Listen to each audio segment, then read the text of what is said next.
जो चलते हैं मेंटल मैथ के कोई नेक्स्ट क्वेश्चन पर जो मैंने क्लास 8 का लिया है, और आप सभी बच्चों से रिक्वेस्ट है कि आप मेंटल मैथ में से क्वेश्चन सीखें और दूसरों को जरूर सिखाएं। जब आप दूसरों को सिखाते हैं तभी आपकी प्रैक्टिस होती, तभी आपको क्वेश्चन अच्छे से आते हैं और तभी आप अच्छे से मार्क्स लेके आ सकते हैं। तो प्लीज़ दूसरों को ज़रूर सिखाएं, अपनी प्रैक्टिस के लिए सिखाएं।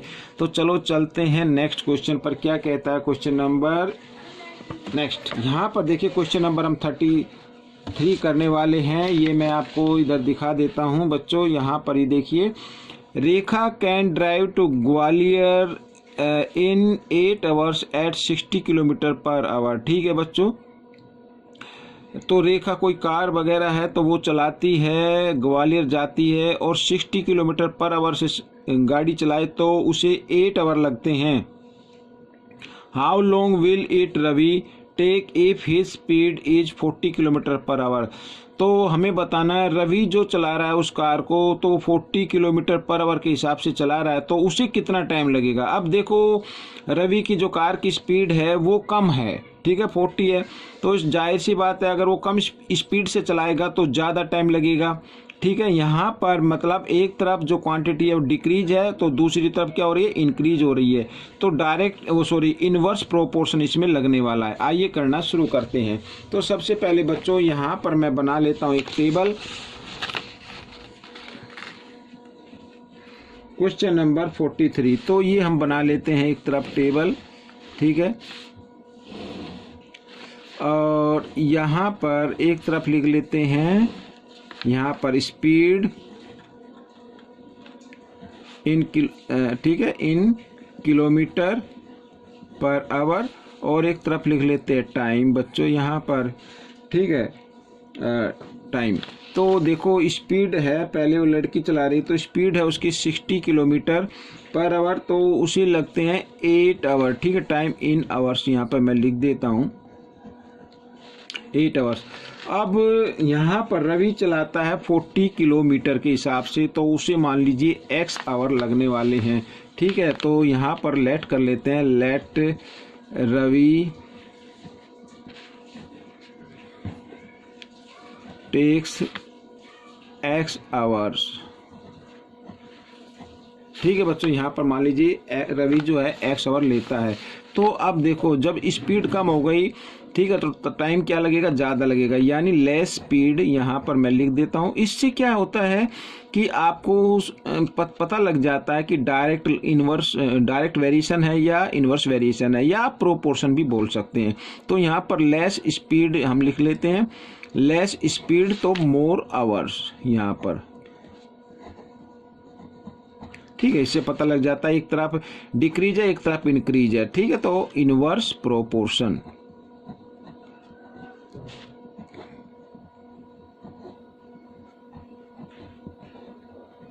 Inverse proportion. तो आइए करना शुरू करते हैं। तो रेशो ऑफ स्पीड ये तो डायरेक्ट लिख लीजिए आप, एक को इनवर्स लिखना है यानी रेशो ऑफ आवर्स, यानी इसको लिखेंगे x रेशो 8 इस तरीके से। तो मल्टीप्लीकेशन ऑफ इंटरनल टर्म, तो 40 इंटू एक्स और equal multiplication of external term. ठीक है, तो 60 इंटू 8 इस तरीके से।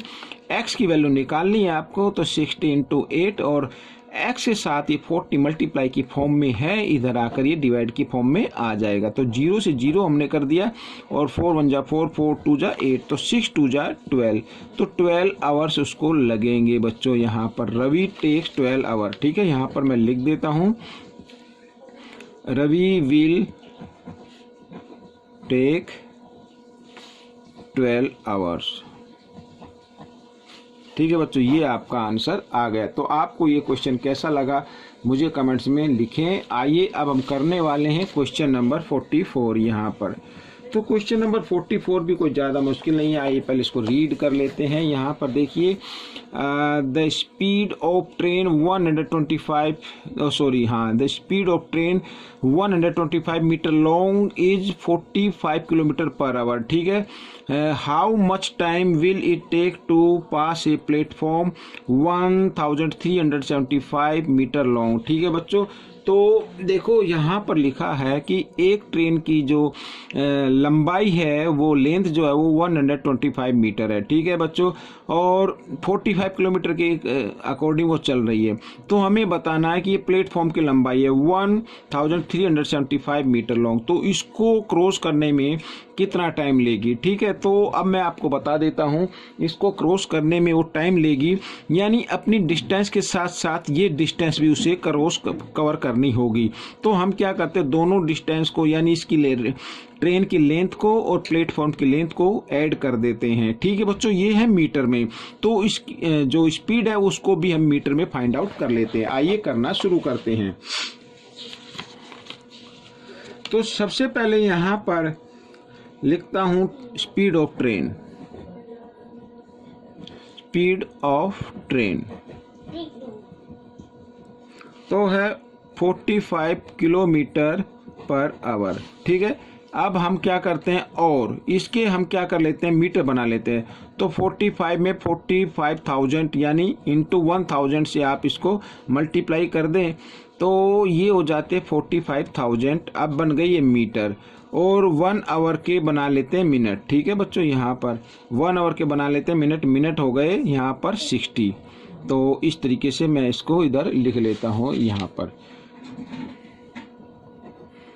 ठीक है, 60 मिनट हो गए। आइए अब हम इसकी स्पीड निकाल लेते हैं। ठीक है, ये डिस्टेंस हो गई, ये टाइम होगा, तो स्पीड मीटर में निकाल लेते हैं। तो speed in metre per minute. ठीक है, इस तरीके से तो डिस्टेंस ऊपर आ जाएगी इस तरीके से, और ये नीचे। ठीक है, 0 से 0, अब 6 से 6 7 जा होता है 42।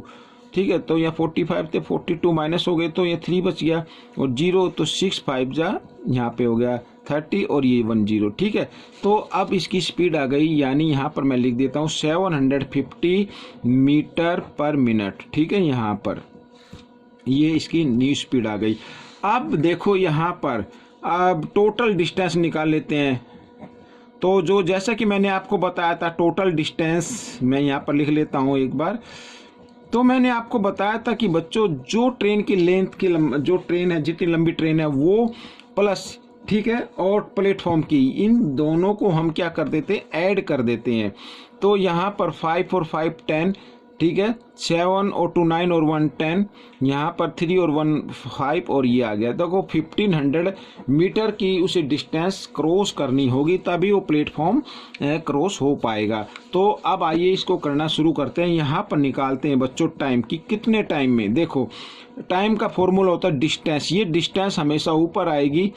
ठीक है, और बाई स्पीड, स्पीड क्या, 750।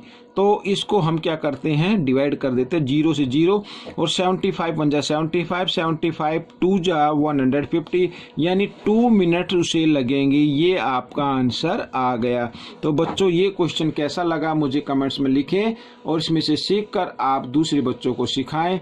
मिलते हैं अगले क्वेश्चन में, तब तक के लिए धन्यवाद।